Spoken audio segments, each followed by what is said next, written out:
Taip, draugai, dar vienas peiliukas bus. Taip pat kosmosiukas.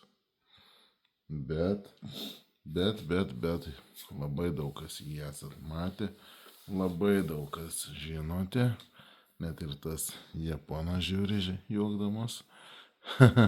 Tai žodžiu, peilis, kur buvo mugėse, kur parodydavo kaip be galo rimtą peilį.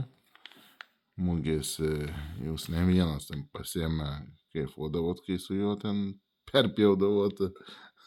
Net moteris pamenu, kad prapjovas stovi vyras, susiraukia šalia, moteris perkam, vyras tiek brangiai, negaliu šį mėnesį, ten moteris kokia pusę valandos nenuėjo, ten įpjauna ir sakau, baisiai.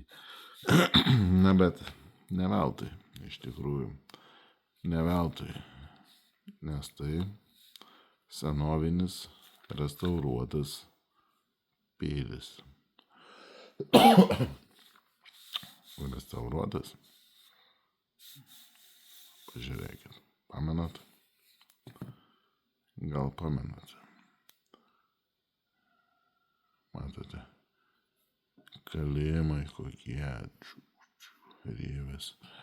Šiaip peilis buvo gana taip, labiau atrodė kirvio darbo. Viskas yra sulyginta, apšlifuota, padaryta gražiai. Tai yra meistro darbas, mažos partijos ir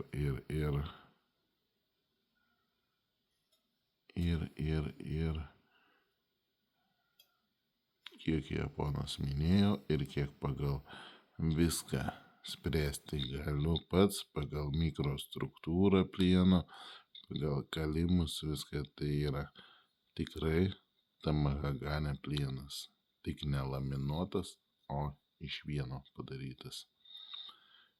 Labai rimtas peiliukas, labai lengvas, tiesiog net nesijaučia rankose, nes vis dėlto nelaminatas, jeigu būtų laminatas, jis būtų sunkesnis gerokai. Pjauna, tai kažkas, nežinau, net sunku paaiškinti, kaip jis taip gerai pjauna. Pas manęs namuose ir kažkas buvo bandyti jį. Na čia lengvumas, patogumas. Sakau, dėdė, pjauni, jis eina kiaurą, nesvarbu.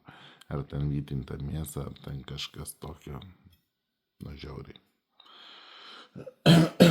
Žiauriai. Pardavimo kaina, aišku, irgi nėra maža. 385 eurai. Tai tikrai nėra maža. Bet šiam šeštadienį darysiu gerą pradžią. Labai gerą pradžią. Tai kad būtų dėl ko pakovoti ir suprantantys žmonės, kad tikrai manau kovos.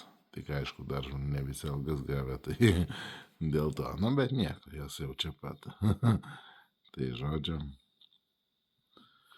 Manau, judam. Šie visi 3 peiliukai turi autentiškus dėklus, kuriuose geriausiai laikyti tokius peilius, nes tai vis dėlto yra angliniai plienai pas šitą ir pas šitą. Jos geriausiai laikyti yra tokios dėklose, nutraukia tokią papildomą atsiradusią drėgmę, jeigu būna po plovimo, o šitas nerūdintis. Tai žodžiu, manau, nustebinau šiandien, o jūs dabar nustebinkit mane ir iki.